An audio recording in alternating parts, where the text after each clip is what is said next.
So it's that time of the year once again on the Jennifer Valentine-Miller Show and also for the church. And we heard earlier from those who still love to serve within the church and why. And what a year it has been, which has tested everyone's character. Work still goes on, if not in the office, it does so magnificently online. During the beginning of the pandemic, the Archbishop of Canterbury conducted his Easter message from his kitchen at home. This December, it might be different from the cathedral, and Christmas, however, will still be online in order to safeguard the public.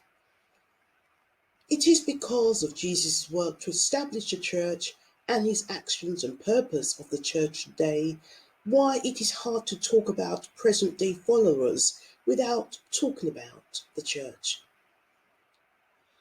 The church, which is highly organised, owns properties and buildings and vast entities, which we know as the institutional church.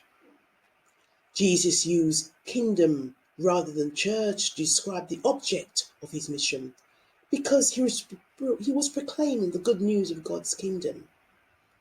Jesus sends his followers out to tell about God's kingdom and to heal the sick.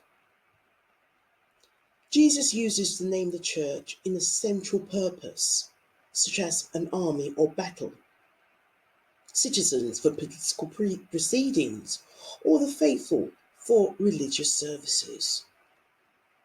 It was in Matthew 16:18 when Simon identified Jesus as Christ. Now, many people believe that this verse makes it clear that Jesus established a church at that point with Peter as its leader. Others believe that the verse indicates that the church is founded on the contents of Peter's confession. Jesus requires a new relationship with one another as well.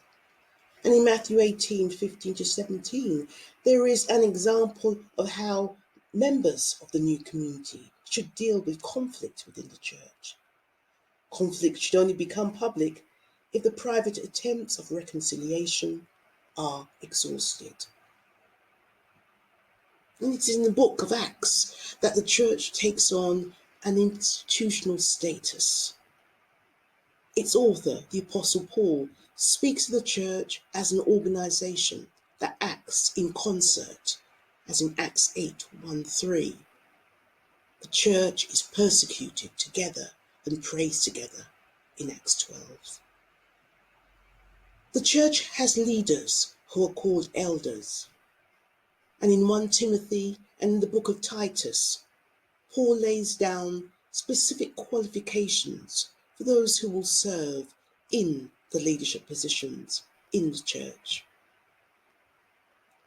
The 21st century church is different, with different characteristics around many global denominations. The most important thing is, as Timothy says in the Bible, is Christ and the apostles created church, not of human beings, but of God.